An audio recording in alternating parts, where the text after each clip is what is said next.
Chapter 20. Time Wages. Wages themselves again take many forms. This fact is not apparent from the ordinary economic treaties, which, in their crude obsession with the material side, ignore all differences of form. An exposition of all these forms belongs to the special study of wage labor, and not therefore to this work. Nevertheless, we shall have to give a brief description of the two fundamental forms here. The sale of labor power, as will be remembered, always takes place for definite periods of time. The converted form in which the daily value, weekly value, etc. of labor power is directly presented is hence that of time wages, therefore day wages, etc. Next, it is to be noted that the laws set forth in Chapter 17 on the changes in the relative magnitudes of price of labor power and of surplus value can be transformed by a simple alteration in their form into laws of wages. Similarly, the distinction between the exchange value of labor power and the sum of means of subsistence into which this value is converted now appears as the distinction between nominal and real wages. It would be useless to repeat here, when dealing with the form of appearance, what we have already worked out in relation to the essential form. We shall therefore limit ourselves to a few points which characterize time wages. The sum of money which the worker receives for his daily or weekly labor forms the amount of his nominal wages, or of his wages estimated in value.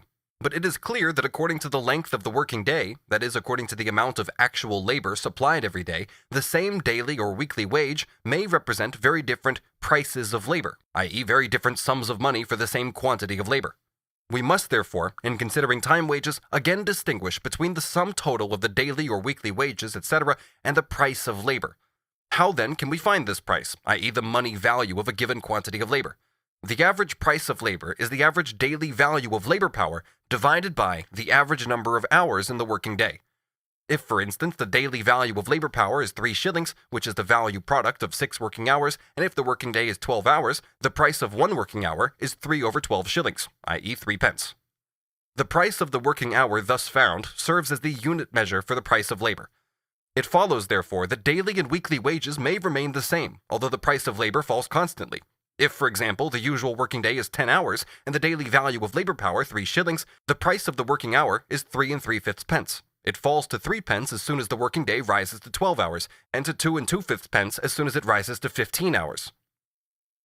Despite all this, daily or weekly wages remain unchanged. Inversely, daily or weekly wages may rise, although the price of labor remains constant or even falls. If, for instance, the working day is 10 hours and the daily value of labor power 3 shillings, the price of 1 working hour is 3 3/5 pence.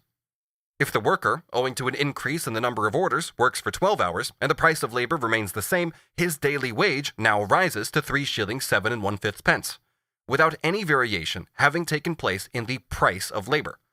The same result might follow if, instead of the extensive magnitude of labor, its intensive magnitude increased. The rise of the nominal daily or weekly wages may therefore be unaccompanied by any change in the price of labor, or may even be accompanied by a fall in the latter. The same thing holds for the income of the worker's family, when the quantity of labor provided by the head of the family is augmented by the labor of the members of his family. There are, therefore, methods of lowering the price of labor which are independent of any reduction in the nominal daily or weekly wage. However, as a general law, it follows that, given the amount of daily, weekly labor, etc., the daily or weekly wage depends on the price of labor, which itself varies either with the value of labor power or with the divergences between its price and its value. Given the price of labor, on the other hand, the daily or weekly wage depends on the quantity of labor expended daily or weekly. The unit of measurement for time wages, the price of the working hour, is the value of a day's labor power divided by the number of hours in the average working day. Let the latter be 12 hours, and the daily value of labor power 3 shillings, the value product of 6 hours of labor. Under these circumstances, the price of a working hour is 3 pence, and the value produced in it is 6 pence. If the worker is now employed for less than 12 hours a day, or for less than 6 days in the week, for instance only for 6 or 8 hours, he receives, at the price of labor just mentioned, only 2 shillings or 1 shilling 6 pence a day. As, on our hypothesis, he must work on average 6 hours a day in order to produce a day's wage which corresponds to nothing more than the value of his labor power, and as, on the same hypothesis, he works only half of every hour for himself and half for the capitalist, it is clear that he cannot obtain for himself the value product of 6 hours if he is employed for less than 12 hours. In previous chapters, we saw the destructive consequences of overwork, but here we come upon the origin of the sufferings which arise for the worker out of his being insufficiently employed. If the hour's wage is fixed in such a way that the capitalist does not bind himself to pay a day's or a week's wage, but only to pay wages for the hours during which he chooses to employ the worker, he can employ him for a shorter time than that which is originally the basis of the calculation of the wages for the hour, or the unit of the measurement of the price of labor. Since this unit is determined by the ratio of the daily value of labor power to the working day of a given number of hours, it naturally loses all meaning as soon as the working day ceases to contain a definite number of hours. The connection between the paid and unpaid labor is destroyed. The capitalist can now wring from the worker a certain quantity of surplus labor without allowing him the labor time necessary for his own subsistence. He can annihilate all regularity of employment, and according to his own convenience, caprice, and the interest of the moment, make the most frightful overwork alternate with the relative or absolute cessation of work. He can abnormally lengthen the working day without giving the worker any corresponding compensation under the pretense of paying the normal price of labor. Hence the perfectly rational revolt of the London building workers in 1860 against the attempt of the capitalists to impose on them this sort of wage by the hour. The legal limitations of the working day puts an end to mischievous acts of this kind, though it does not of course end the diminution of employment caused by the competition of machinery, by changes in the quality of the workers employed, and partial or general crises. With an increase in the daily or weekly wage, the price of labor may remain nominally constant, yet fall below its normal level. This occurs every time the working day is prolonged beyond its customary length, while the price of labor, reckoned per working hour, remains constant. If, in the fraction daily value of labor power over the working day, the denominator increases, the numerator increases still more rapidly. The amount of deterioration in labor power, and therefore its value, increases with the duration of its functioning, and to a more rapid degree than the increase of that duration. In many branches of industry, where time wages are the general rule and there are no legal limits to the length of the working day, the habit has therefore spontaneously grown up of regarding the working day as normal only up to a point in time. For instance, up to the expiration of the 10th hour. Beyond this limit, the working time is overtime and is paid at a better hourly rate, although often in a proportion which is ridiculously small. The normal working day exists here as a fraction of the actual working day, and over the year as a whole, the latter is often more common than the former. The increase in the price of labor, when the working day is extended beyond a certain normal limit, takes place in various British industries in such a way that the low price of labor during the so-called normal time compels the worker to work during the better paid overtime if he wishes to obtain a sufficient wage at all. Legal limitation of the working day puts an end to this pastime. It is a generally known fact that the longer the working day in a branch of industry, the lower the wages are, and here we cite the reports of the inspectors of factories.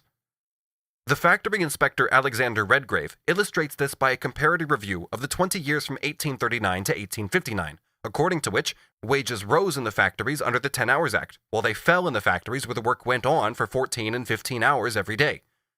From the law stated above, namely that the price of labor being given, the daily or weekly wage depends on the quantity of labor expended, it follows first of all that the lower the price of labor, the greater must be the quantity of labor, or the longer must be the working day for the worker to secure even a miserable average wage.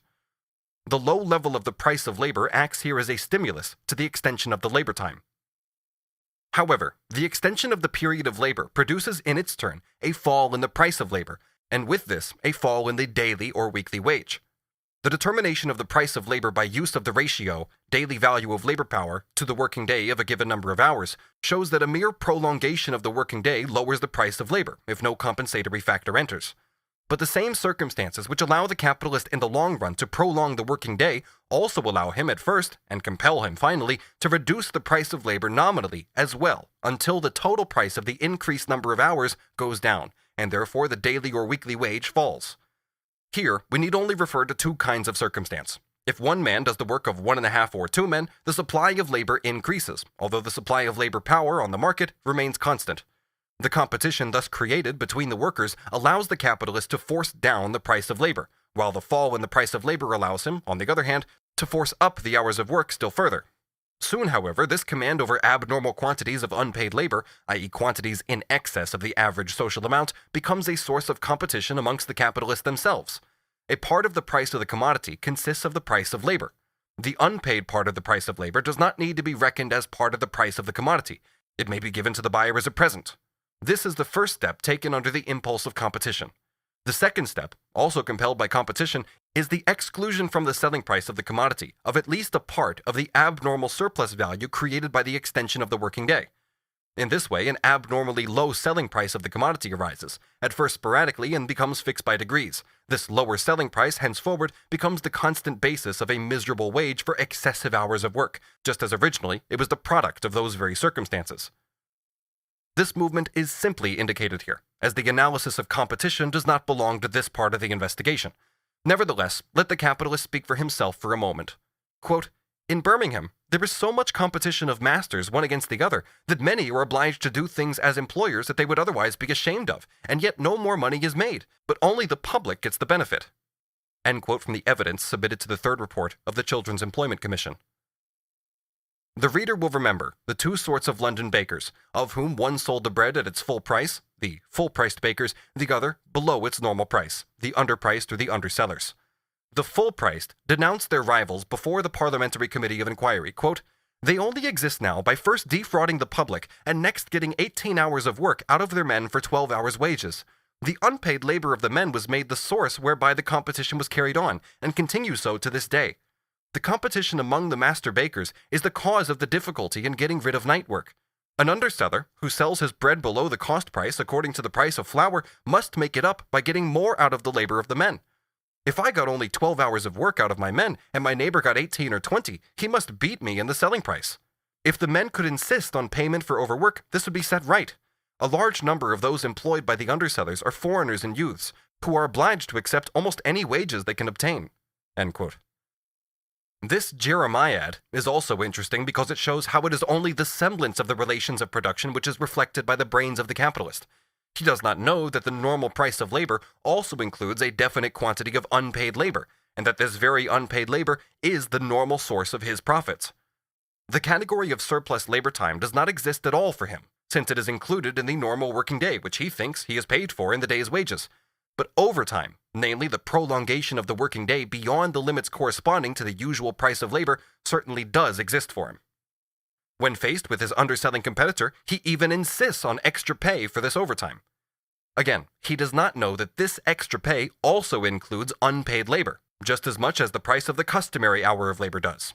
For example, the price of 1 hour of the 12-hour working day is 3 pence, say the value product of half a working hour, while the price of an overtime working hour is 4 pence, or the value product of 2/3 of a working hour.